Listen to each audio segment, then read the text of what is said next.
Salut voisin. J'espère que tu vas bien. Tu veux que je te dépose à la maison? Oui Jean, avec grand plaisir. Et merci beaucoup pour ton aide. De rien mon grand. C'est normal. Allez monte. Alors Mathieu? Tu m'avais pas dit que tu avais des choses importantes à me dire? Oui Jean. Tu sais, en ce moment, j'ai comme l'impression que Dieu s'est complètement éloigné de moi. Quand je prie, je ne sens plus la même connexion que j'avais auparavant avec Dieu. Je ressens vraiment un vide en moi. Et c'était comme si Dieu m'avait oublié de ses enfants. Ah oui mon frère? Tu sais, Dieu n'oublie jamais ses enfants. Et il ne les abandonne jamais. C'est plutôt nous, qui nous éloignons de lui, à travers les péchés que nous commettons au quotidien. En gros, le péché nous sépare, et nous éloigne de notre merveilleux Créateur. Ah. Ok, je comprends. Dis-moi les vérités. Mathieu. Qu'as-tu fait de si grave à l'Éternel, pour ressentir ce vide en toi? Oh. Tu sais Jean. Dans la compagnie où je travaille, tous mes nouveaux collègues ont eu des méga promotions. C'est-à-dire, leurs salaires ont augmenté considérablement. Et moi qui suis un ancien de la compagnie, n'a reçu aucune promotion. J'étais très inquiet et frustré, jusqu'au point où je suis allé voir mes collègues pour leur demander comment ils ont pu faire pour avoir toutes ces promotions en un temps record et sans aucune ancienneté. Et un de mes collègues m'avait soufflé à l'oreille qu'ils consultaient tous des médiums ici. Et qu'ils avaient recommandé aux médiums de travailler mystiquement sur la compagnie, afin qu'ils aient tous des promotions. En écoutant cela, j'étais vraiment sous le choc. Du coup, sans trop réfléchir, je me suis vite précipité vers ce médium, pour lui demander les mêmes services qu'il avait proposés à mes collègues.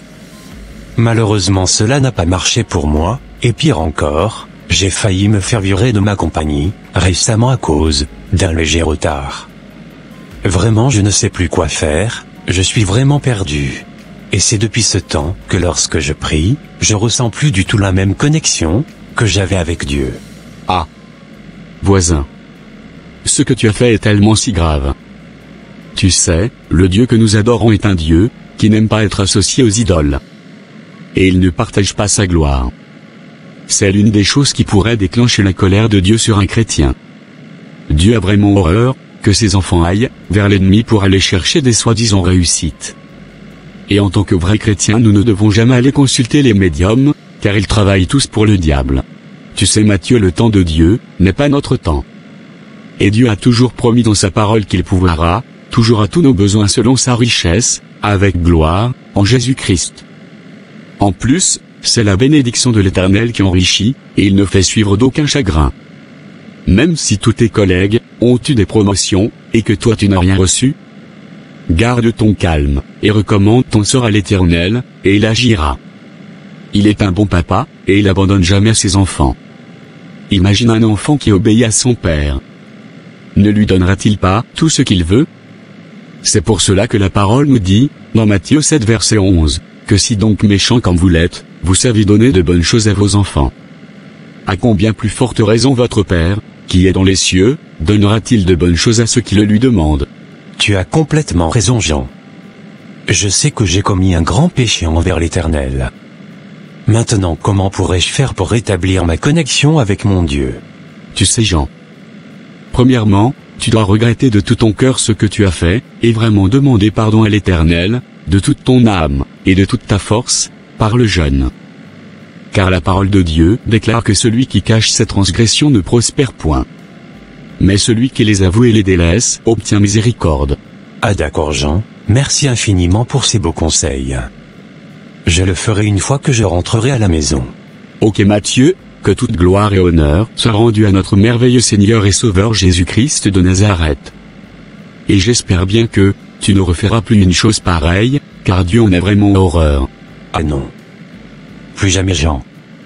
Car Dieu est tout pour moi, et si jamais je m'éloigne de lui, je sais que je ne pourrai pas faire long feu. Ma vie et mon âme sont entre ses mains, et tout ce que je possède lui appartient. Amen mon frère. Sois béni dans le nom précieux de notre merveilleux Seigneur et Sauveur, Jésus-Christ de Nazareth.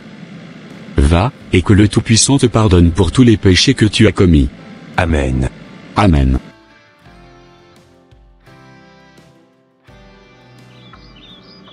Ô Dieu, je te demande vraiment pardon, pour tout ce que je t'ai fait de mal. Je sais que j'ai commis un grand péché, en m'inquiétant, et en manquant la foi, et en allant consulter le diable.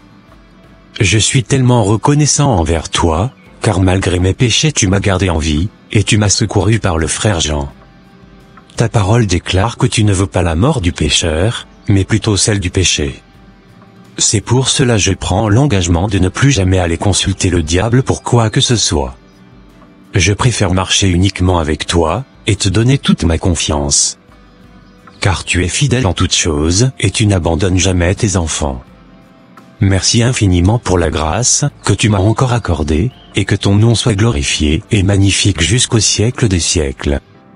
Amen. Et voilà mes frères et sœurs, ça sera tout pour cette vidéo. Si cette vidéo vous a plu, n'hésitez pas de mettre un j'aime, de la commenter, de la partager à votre entourage, afin qu'une seule âme soit sauvée. Et s'il vous plaît, n'oubliez pas de vous abonner à la chaîne Les Ateliers d'André, pour ne rater aucune de nos prochaines vidéos. Que le Tout-Puissant vous bénisse et vous protège. Votre frère André.